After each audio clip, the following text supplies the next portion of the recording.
बात है, जब वशिष्ठ नामक महर्षि अपने ज्ञान और तप के कारण संपूर्ण जगत में प्रसिद्ध थे। उनका आश्रम शांति और सत्संग का स्थान था, जहाँ हर कोई आत्मिक शांति की खोज में आता था। वशिष्ठ ऋषि न केवल गुणों में श्रेष्ठ थे, बल्कि उनका हृदय दयालुता से परिपूर्ण था। यद्यपि जब कोई अनुचित कार्य उनके सामने होता, तो उनका क्रोध भयंकर हो जाता और वे तुरंत श्राप देने में भी संकोच नहीं करते थे। वशिष्ठ मुनि के आश्रम में एक अद्भुत कामधेनु गाय थी, जिसे नंदिनी के नाम से जाना जाता था। यह गाय स्वर्ग से आई हुई थी और उसमें ऐसी अद्वितीय शक्तियाँ थी कि वह हजारों व्यक्तियों के लिए भोजन की व्यवस्था कर सकती थी।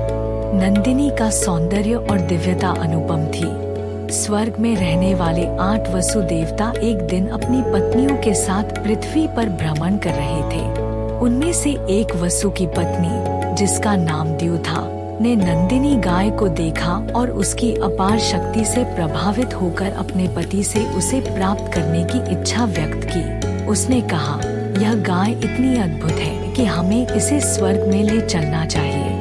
इससे हमें अपार समृद्धि और सुख प्राप्त होगा। अपने पत्नी के आग्रह पर वसु ने अपने साथियों से सलाह मशविरा किया और सभी इस बात पर सहमत हो गए कि वे गाय को चुराकर स्वर्ग ले जाएंगे। उस समय वशिष्ठ मुनि अपने आश्रम में उपस्थित नहीं थे। वसुओं ने इस अवसर का लाभ उठाया और नंदिनी गाय को चुरा लिया। जब वशिष्ठ मुनि आश्रम लौटे, तो उन्होंने अपनी योग शक्ति से तुरंत सब जान लिया। उन्हें अपार क्रोध आया, क्योंकि नंदिनी उनके लिए केवल एक गाय नहीं, बल्कि एक दिव्य वरदान थी।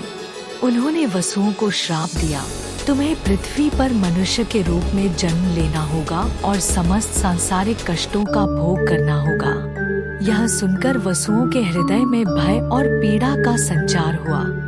स्वर्ग के सुख सुविधाओं को छोड़कर पृथ्वी के कष्टदायक जीवन की कल्पना भी उनके लिए असहनीय थी। वे वशिष्ठ मुनि के समक्ष विनम्रता पूर्वक क्षमा मांगने लगे और अपनी भूल पर गहरा पश्चाताप किया। वशिष्ठ का कोमल हृदय दया से भर गया, परंतु उन्होंने कहा, श्राप को वापस लेना असंभव है, परंतु मैं इसे थोड़ा कम कर सकता हूँ। यदि गंगा देवी स्वयं पृथ्वी पर आकर तुम्हारी माँ बने और जन्म लेने के बाद तुम्हें गंगा में विसर्जित कर दे, तो तुम श्राप से मुक्त हो जाओगे। परंतु उनमें से एक वसु, जिसने इस अपराध का नेतृत्व किया, उसे पृथ्वी पर रहकर अपने पापों का प्रायश्चित करना होगा। वसुओं ने ऋषि की यह शर्त स्वीकार कर ली और गंगा देवी से प्रार्थना की। गंगा देवी ने उनकी प्रार्थना स्वीकार कर पृथ्वी पर अवतार लिया और महाराज शांतनु से विवाह किया।